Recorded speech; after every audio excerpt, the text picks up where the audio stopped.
Muy buenas tardes, queridos alumnos de Práctica Test. Les pido perdón a los que están conectados. Me conecté un poco tarde, tuve un poquito de problemas para poder llegar a mi casa y empezar esta clase, ¿ya? Entonces, el día de hoy vamos a hablar del tema 2, funcionamiento de la motocicleta. Recordemos que hoy estamos empezando un nuevo ciclo, ¿cierto?, de nuestras clases de motocicleta, ¿cierto? Preparación para obtención de la licencia clase C, pero también consejos prácticos para su vida arriba de la moto. Así que, por favor, poner mucha atención, ¿cierto? Y le mando un saludito ahí a Alejandro Bustos Marín, que se encuentra conectado de forma sincrónica, ¿ya?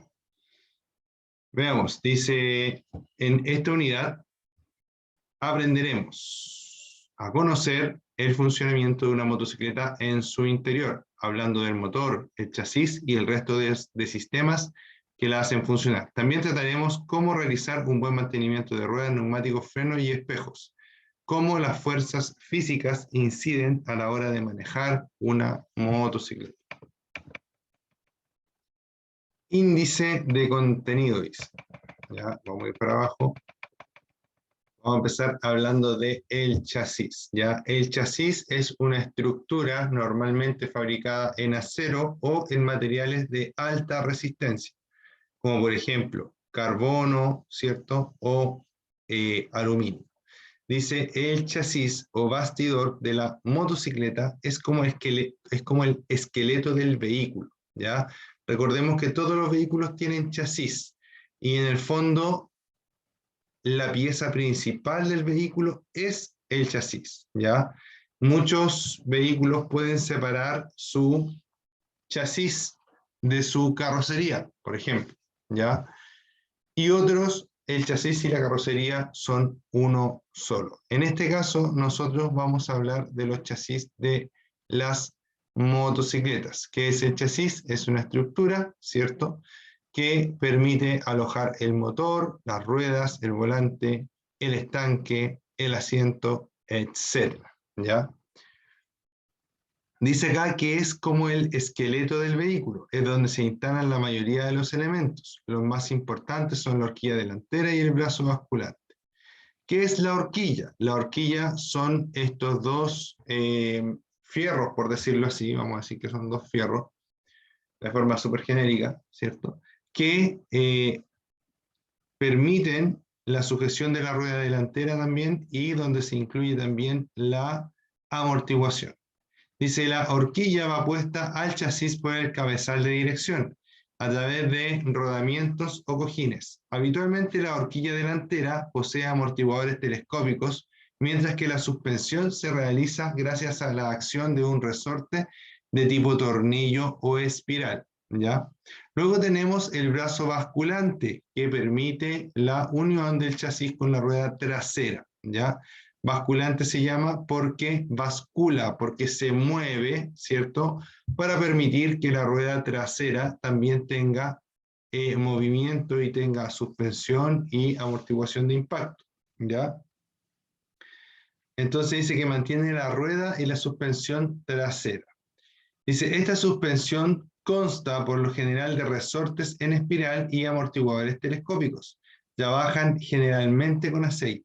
Para regular el peso del conductor debe realizarse en un taller especializado para no dañar el sistema de amortiguación, ¿ya? Hay sistemas, ¿cierto?, de amortiguación que permiten variar la dureza o la altura del asiento, ¿ya? La dureza de la suspensión o la altura del asiento, ¿ya? Con esto podemos lograr adaptar la motocicleta más a las necesidades propias de cada persona, tanto para los terrenos por los cuales va a andar, como para el peso y el porte de la persona que va a utilizar la motocicleta. Sin embargo, es importante que este tipo de ajustes sea realizado en talleres especializados, ¿ya? O en su defecto, por personas que realmente sepan lo que hacen, ¿ya? Quizás no es necesario que sea en un taller, quizás puede ser en una casa, cualquiera, ¿cierto? Pero que la persona que lo esté haciendo tenga las herramientas adecuadas para hacerlo y sepa lo que está haciendo, ¿ya? Para regular el peso del conductor debe realizarse en un taller especializado para no dañar el sistema de amortiguación. Siempre verifique la amortiguación, que no tenga fugas de líquidos. Al tener malo el sistema de amortiguación, puede provocar serios daños en la conducción y control de la motocicleta. Recordemos que la suspensión y la amortiguación, su principal función, ¿cierto? O una de sus principales funciones es mantener la rueda lo más tiempo posible en contacto con el piso.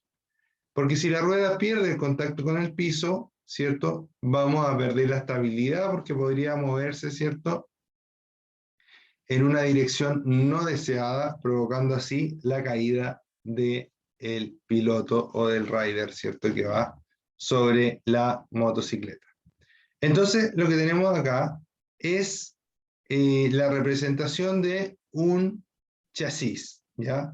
Esto es el chasis. Toda la parte negra que se ve en la imagen es nuestro chasis.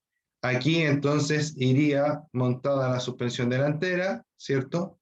Aquí aparece el basculante, que no es parte del chasis, y aparece la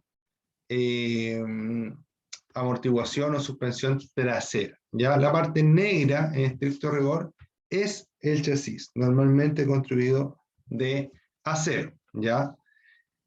Hay distintos tipos de chasis, doble cuna, etcétera, ¿cierto? Hay distintos tipos de chasis que se nombran en este videito que está acá, para que lo vean después si tienen interés en ello, ¿ya? Pero principalmente lo que yo quisiera abordar en esta clase es que acá, ¿cierto? Esta es la principal parte de nuestro chasis. ¿Por qué? Porque en esta zona va a ir dispuesto el número de chasis, ¿ya? El número de chasis es único e intransferible, ¿ya?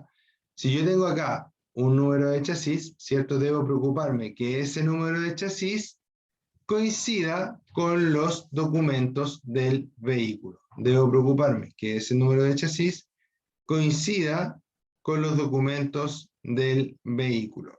Este número de chasis, ¿cierto?, permite la identificación e individualización de nuestra motocicleta. Esta motocicleta hace, ¿cierto?, o este documento, este registro, hace que nuestra motocicleta sea identificable de cualquier forma, ¿ya? Es muy importante el tema del número de chasis. ¿Por qué? ¿Qué pasaría si yo tomara, comprar una motocicleta, ¿cierto? Y me doy cuenta después de 3 meses que el chasis no corresponde con los papeles que me vendieron. Eso puede pasar y pasa, ¿ya? Ahí va a pasar que yo tengo un tremendo problema porque los números de chasis no debiesen ser adulterados, ¿ya? Entonces, si yo hago eso, lo que va a pasar es que yo me voy a meter en un problema legal, ¿ya? Como me voy a meter en un problema legal, voy a tener obviamente muchas complicaciones. Entonces, ¿cuál es mi consejo? Mi consejo es cuando tú compres una motocicleta, ya sea nueva o de segunda mano, revises claramente lo que dice el chasis, ¿ya? Como el chasis eh, va a corresponder a tu motocicleta, no va a tener ningún problema. Pero si no corresponde, entonces mejor deja pasar esa motocicleta y cómprate otra. Los números y letras del código de chasis o del número de VIN, se llama número de VIN o número de chasis, ¿cierto?, corresponden a un código alfanumérico, es decir, que tiene o contiene letras y números, ¿ya? Al contener letras y números, debemos saber que estas letras y estos números están hechos por una máquina especializada para realizar esta marcación, ¿ya? Si nosotros notamos que, por ejemplo, hay números más grandes, números más chicos, o algún número está torcido o chueco, eso es un mal indicador. Puede ser, ¿cierto? No digo que sea la verdad absoluta, pero podría ser que esa moto, ¿cierto?, sufrió una alteración de número de chasis. Entonces, Ojo con ello, ¿ya? Después dice, 2.2. El motor, como en los automóviles, también es el corazón de la motocicleta, pero existen dos tipos de motores más comunes, que son los de 2 tiempos y los de 4 tiempos. Esto es muy importante.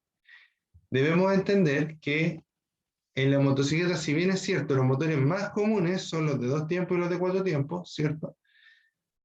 Los motores de 2 tiempos en la actualidad están dedicados casi exclusivamente a la competición, a motos específicas como las motos que hacen eh, freestyle, ¿cierto? O las motos que hacen trial, ¿ya?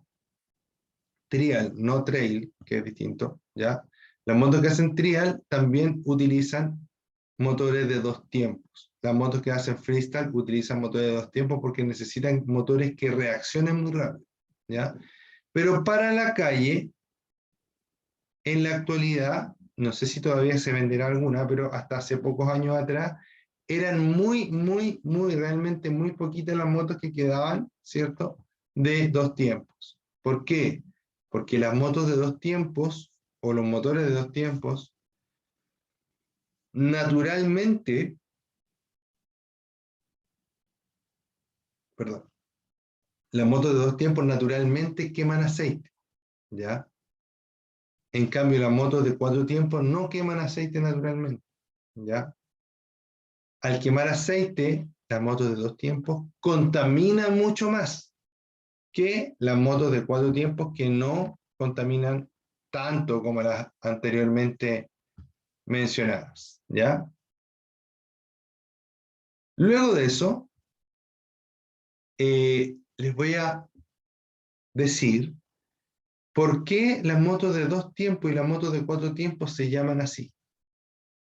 Las motos de 2 tiempos se llaman de 2 tiempos porque el pistón viaja 2 veces para poder generar un impulso. Es decir, cada vez que el pistón llega arriba, hay una explosión, baja. Vuelve a llegar arriba, explosión, baja. Entonces, el ciclo completo, ¿cierto? De admisión, compresión, explosión, escape, lo realiza en una sola vuelta del cigüeñal o en 2 viajes del pistón, ¿ya? Uno para arriba, uno para abajo, y ahí está completo. Después tengo el motor de 4 tiempos, que permite que nuestro motor sea más amigable con el medio ambiente, ¿cierto? Pero a su vez necesita, en vez de 2 viajes, necesita 4 viajes para poder realizar un ciclo completo. Un ciclo completo que va a generar un impulso en nuestro motor. Ese impulso que se va a aprovechar para que nosotros podamos mover las ruedas. Entonces, este motor lo que hace, ¿cierto? Es que estamos subiendo y bajando, subiendo y bajando, subiendo y bajando, ¿cierto? Y el motor de 4 tiempos lo que va a hacer es que va a subir, ¿cierto? A lo mejor vamos a empezar de arriba hacia abajo. Vamos a bajar admisión, vamos a subir compresión, vamos a bajar con trabajo y vamos a subir con escape. Entonces ahí ya no tengo 2 viajes, sino que tengo 4 viajes del pistón para completar un ciclo. Es por eso que se llama motor de 4 tiempos y el anterior se llama motor de 2 tiempos, por la cantidad de viajes que realiza el pistón para poder completar un ciclo de funcionamiento. Recordemos que los ciclos de funcionamiento pasan muy rápido. Ejemplo, un motor de un vehículo cualquiera, vamos a decir, ¿cierto? Algunos más, algunos menos, obviamente, tiene un ralentí aproximado de 800 RPM. RPM significa vueltas por minuto. Entonces, las 800 RPM son 800 vueltas por minuto en ralentí, es decir, en la velocidad del motor más baja, ¿ya? Entonces tenemos que pensar que en esas 800 vueltas, ¿cierto? Por cada 2 vueltas hubo un trabajo, ¿ya? Entonces hay 400 explosiones en un minuto, cuando el motor está funcionando en ralentí, es decir, a su velocidad más baja. Imagínense que el pistón suba y baje esa cantidad de veces. Por cada vuelta que da el cigüeñal, es decir, por cada RPM, hay un viaje de ida y uno de vuelta.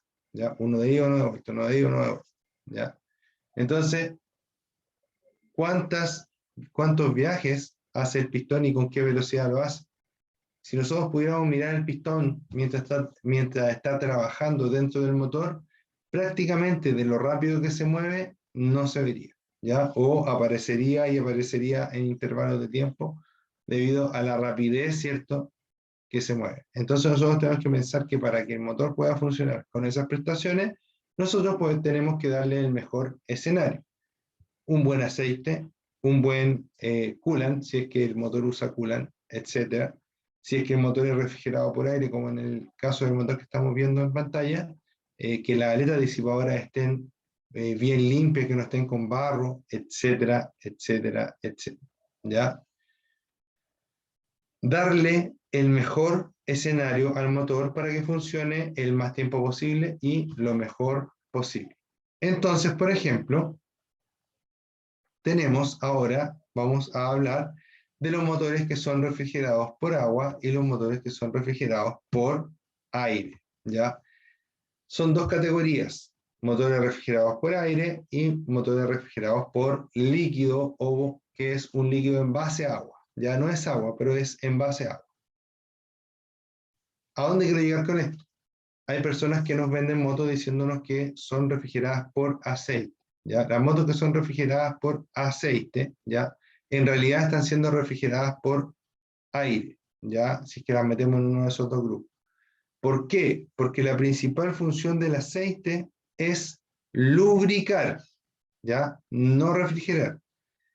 ¿El aceite refrigera? Claro que sí, pero refrigera por defecto, ¿ya?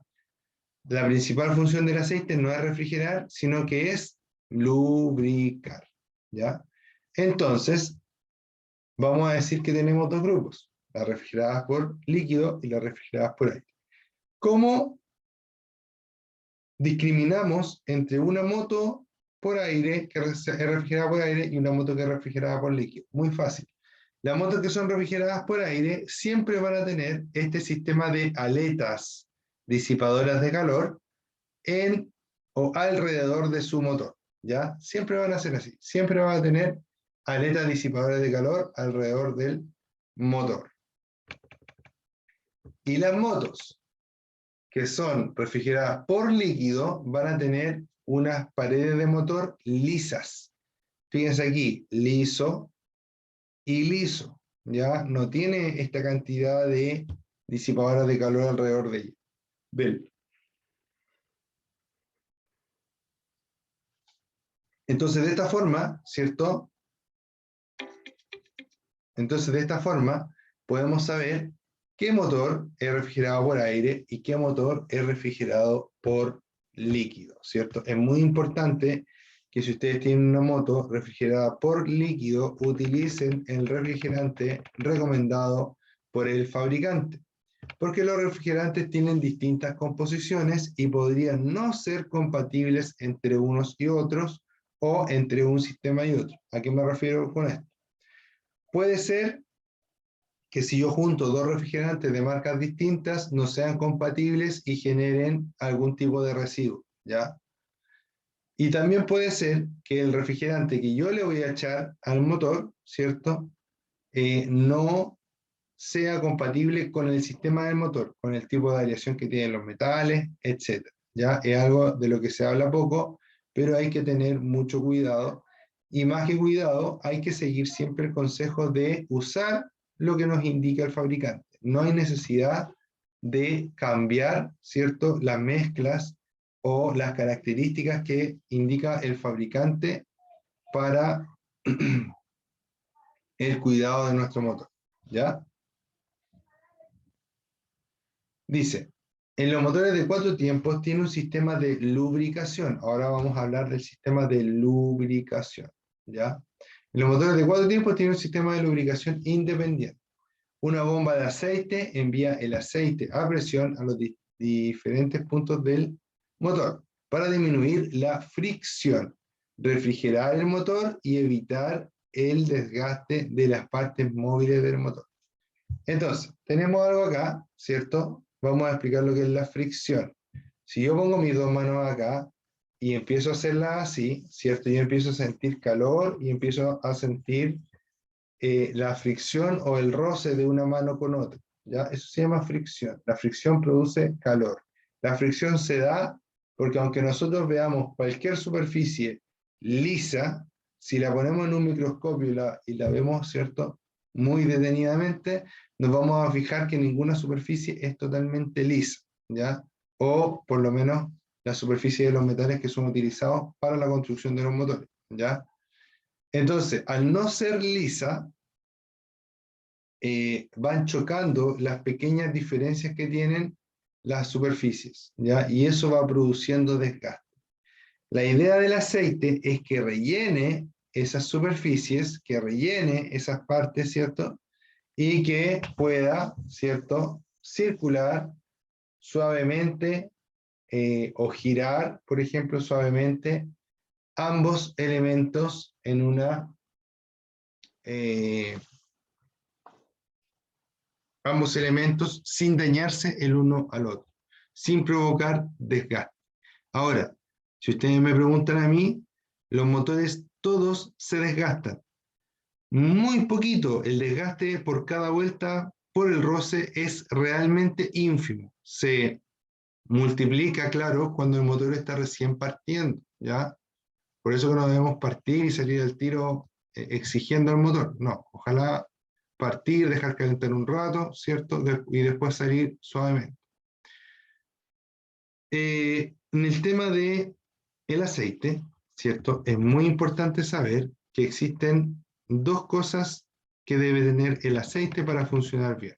Una, cantidad, es decir, que tenga la cantidad apta de aceite ideal, no menos y no más. Que tenga más es igual de peligroso a que tenga menos. Por ende, cuando yo tengo un medidor de aceite, ¿a qué me refiero con esto? Me refiero a la varilla del aceite, ¿cierto?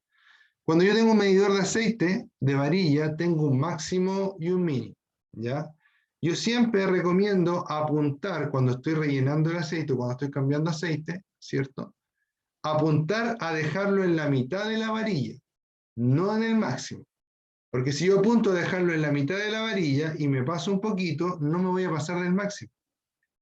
Y tampoco, si me falta un poquito, no me voy a pasar del mínimo, ¿ya?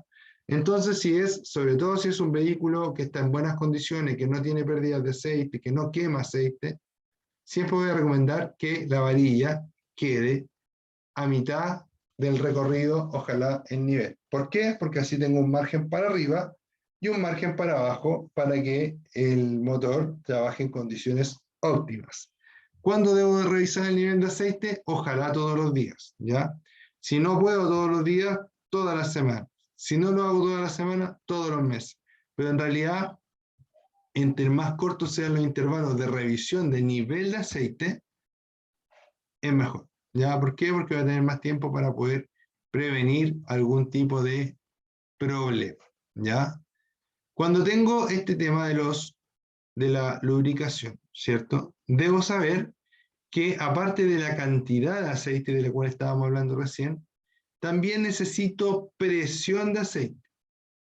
Para tener presión de aceite necesito que el aceite se mueva, ¿ya? ¿Y cómo se hace? Lo hace a través de una bomba de aceite. La bomba de aceite toma el aceite, ¿cierto? Está girando, girando, girando, toma el aceite y lo lleva por unas cañerías o por unos ductos hasta la parte superior del motor. Lo lleva a presión a la parte superior del motor. De esa forma permite, ¿cierto?, la lubricación de todas las partes móviles del mismo, ¿ya? Si ustedes se fijan acá, tengo galerías de aceite, ¿cierto? O tuberías de aceite que van por todos lados, van subiendo, ¿cierto? Y llegan a la parte móvil más alta del motor, ¿ya? En este caso, los ejes de balancines, ¿cierto? Que permiten la apertura de las válvulas, ¿ya?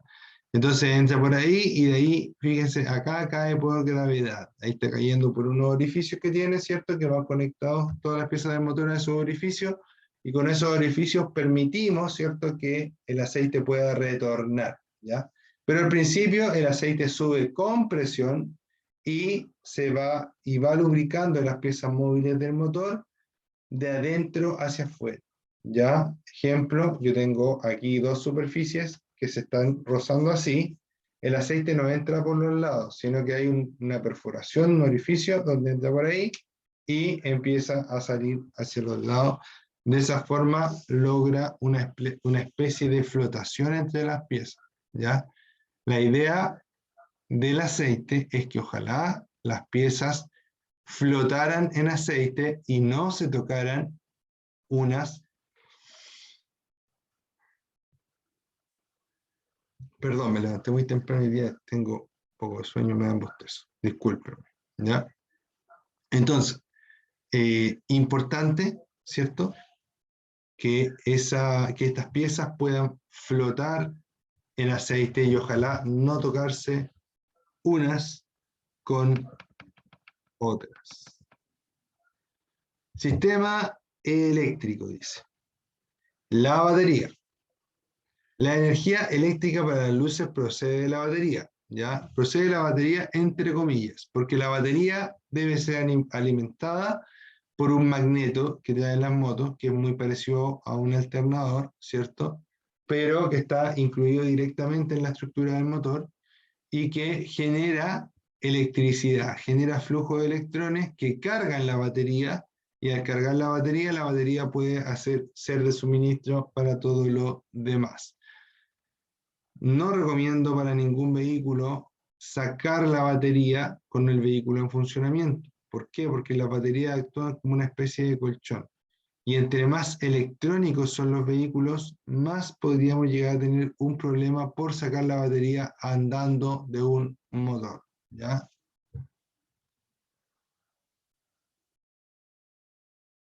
Dice, si falta líquido en la batería, póngale únicamente agua destilada. Algunas baterías no necesitan mantención. ¿Ya? Después dice, la batería contiene ácido sulfúrico, que es corrosivo y por lo tanto peligroso para la piel. Al entrar en contacto con la ropa, también puede destruirla. ¿Ya? Ahí lo leí uno primero, el que iba después lo leí primero y viceversa. ¿Ya? Por eso se confunden donde voy leyendo. Después dice los fusibles. ¿Ya? En esta parte quiero hacer una detención. Los fusibles son elementos que permiten llevar la electricidad del punto A al punto B haciendo una precaución. Por ejemplo, tengo un cable que por acá circula electricidad, ¿cierto?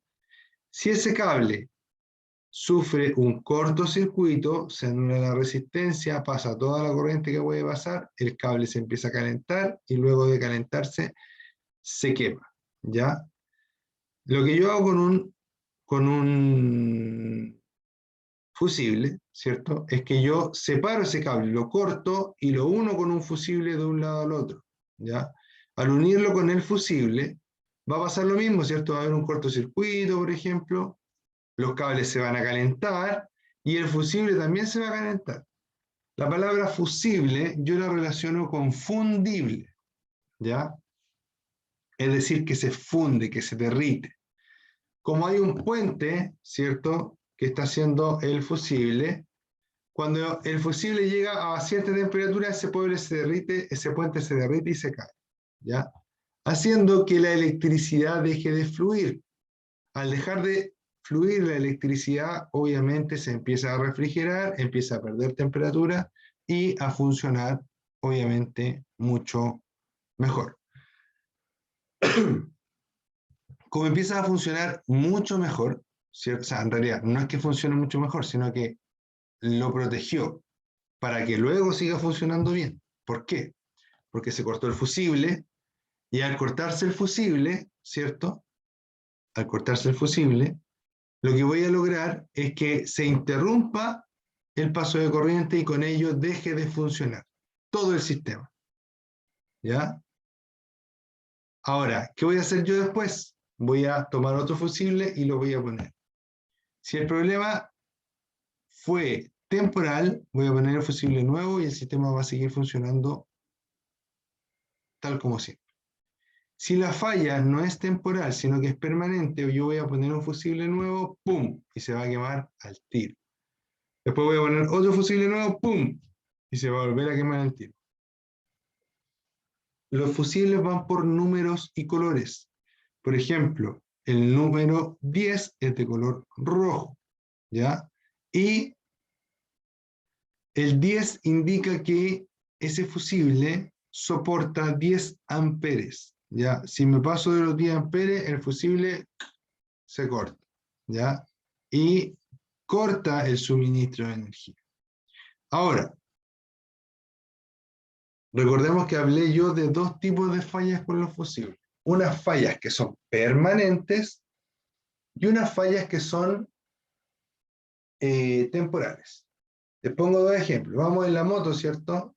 Nosotros no nos damos cuenta, pero en la parte del cableado de la moto hay dos cables que no se tienen que topar y están así, ¿cierto? Y los dos están pelados. Entonces, pasamos por un hoyo y por un momento los cables hacen esto, se topan, salta una chispa y se vuelven a separar. ¿Qué pasó ahí? La falla fue temporal. Tocaron, se separaron. Pero ¿por qué no sigue funcionando la moto si se separaron? Porque cuando hizo esto, se cortó el fusible. Al cortarse el fusible, ¿cierto? La moto quedó, obviamente, imposibilitada de seguir funcionando con normalidad. Entonces, al hacer esto, ¿cierto? O sea, al hacer esto, se cortó el fusible. Voy, cambio el fusible, como los cables ya están separados, la moto va a seguir funcionando. Esa es una falla temporal, ¿ya? Imagínense que volvió a pasar lo mismo, pasé por un hoyo, pero en vez de que los cables se juntaran y se separaran, se juntaron, quemaron el fusible, pero quedaron ahí, como soldados el uno al otro, ¿ya? ¿Qué pasó ahí? Lo que pasó claramente es que ahora sí tengo una falla permanente. Voy a poner un fusible nuevo y el fusible se va a volver a quemar. Si me pasa eso, nunca, jamás debo cambiar el valor del fusible. Lo que debo hacer es buscar dónde está el puente, dónde está lo que está haciendo que se me queme el fusible. ¿Para qué? Para que no gastar plata, primero que todo, ¿cierto?, en reparaciones innecesarias. ¿Por qué?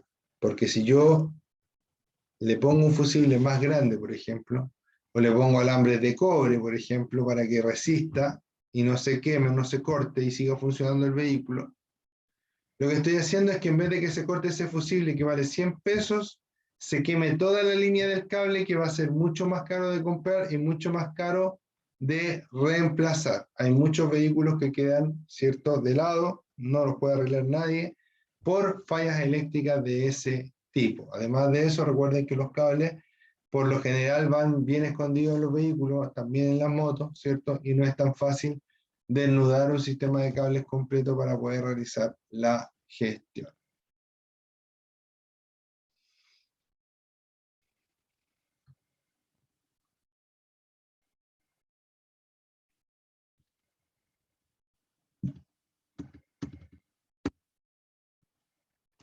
Ahora les voy a hablar un poquito de los sistemas de combustible. Los sistemas de combustible principalmente en la actualidad coexisten dos. El primero con carburador, sistema muy primitivo, ¿cierto? Y que ya año con año se van viendo cada vez menos motos con carburador en la calle. Y el sistema de inyección electrónica, que es el futuro de la movilidad a través del combustible, ¿ya? El sistema de carburador es un sistema mecánico. ¿Qué es lo que hace este sistema mecánico? Lo que hace es que la presión atmosférica, ¿cierto?, realice o tenga una participación muy grande en la mezcla, ¿ya? ¿Qué es lo que pasa? Que si yo seteo o regulo el carburador acá digamos que en la cordillera, yo voy a ir a la playa y en la playa hay una presión atmosférica distinta a la de la cordillera. Por ende, puede ser que en la playa la moto no ande tan bien, ¿ya? En cambio, cuando yo tengo un sistema de inyección electrónica, la inyección se preocupa de modificar los parámetros en tiempo real para que la moto pueda funcionar lo mejor posible en todas las condiciones, ¿ya? Al funcionar lo mejor posible en todas las condiciones, ¿cierto? Gracias a la inyección electrónica ya no tengo el problema del apunamiento que hablaban, ¿cierto? La gente mayor. Ya mi papá, por ejemplo, decía que los autos se apunaban, que a veces que querían cruzar para Argentina, por ejemplo, y que en la cordillera el auto se apunaba. En la actualidad todavía tengo amigos que me preguntan si pueden llegar con un Suzuki Maruti a Argentina. ¿Ya? Claro que sí. Si es un vehículo con inyección electrónica, lo más probable es que pueda llegar a cualquier lado en ese vehículo. ¿Por qué? Porque el vehículo solo va haciendo las correcciones necesarias. Obviamente que no, el vehículo no va a subir como una Hilux, ¿cierto? Pero de que va a subir y va a funcionar, va a subir y va a funcionar si es que está en óptimo estado, ¿ya?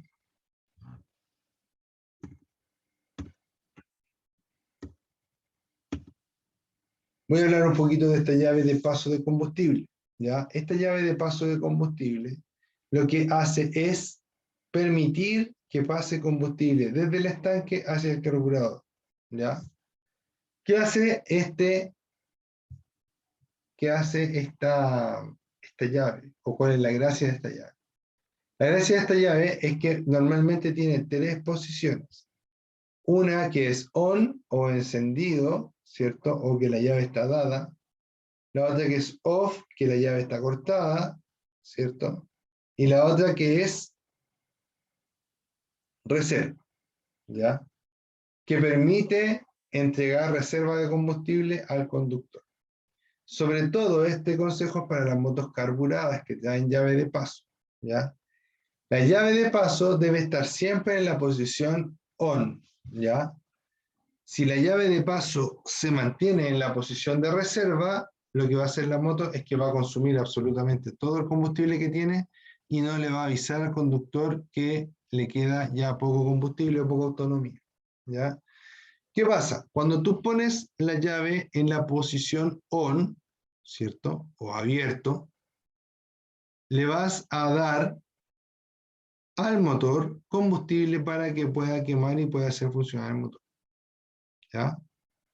Pero la gracia de eso es que tú andes siempre en esa posición, en la posición de on, porque si no te das cuenta y te queda poco combustible, que pasa bastante, a muchos motocicletas les pasa y no se dan cuenta y se quedan sin combustible.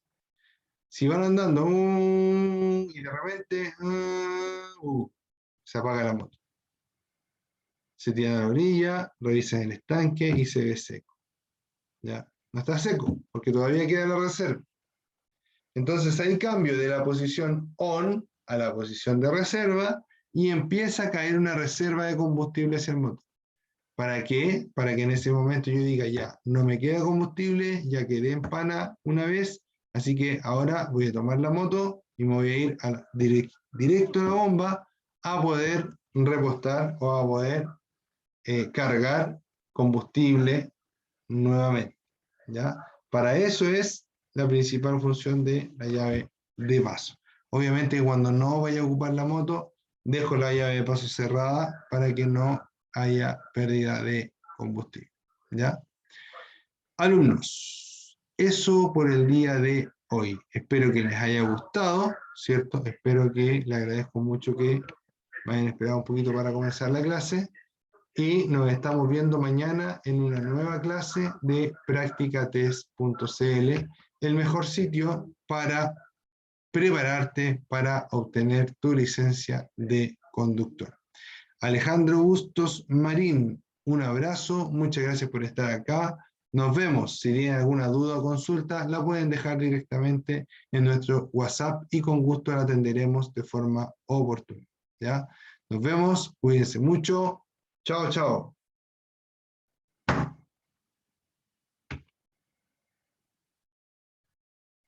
Igualmente, Alejandro. Espero verte mañana y el viernes, y si no te veo mañana o el viernes, te deseo unas felices fiestas. Cuídense mucho. Si van a tomar, no manejen, ¿ya? Cuídense mucho, nos vemos. Chao, chao. Gracias por tu atención, Alejandro.